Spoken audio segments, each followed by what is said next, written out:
If I asked you at what temperature does water boil, you'd probably say 100 degrees Celsius or 212 degrees Fahrenheit, and you would be right, but only if we're standing at sea level.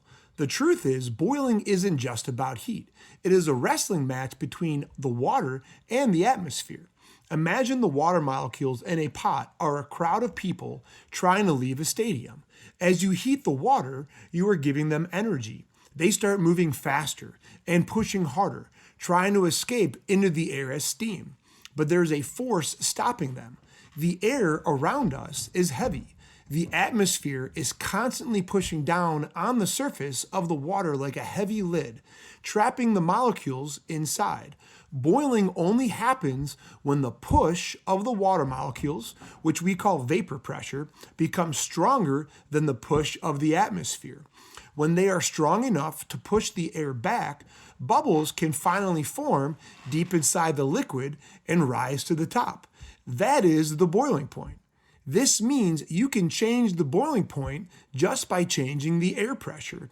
If you go up to the top of Mount Everest, the air is very thin. The lid is weak because there's less pressure pushing down. The water molecules don't need as much heat to escape. On Everest, water boils at just 160 degrees Fahrenheit. That's barely hot enough to make a decent cup of tea. And it would take forever to boil an egg because the water literally cannot get any hotter than that. On the flip side, look at a pressure cooker. It seals the lid tight, trapping steam and drastically increasing the pressure. This creates a super heavy lid. Now the water has to get much hotter, up to 250 degrees, before it can boil. This superheated water is why a pressure cooker cooks food so fast.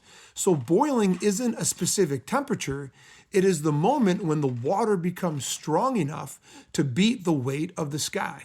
Isn't that interesting?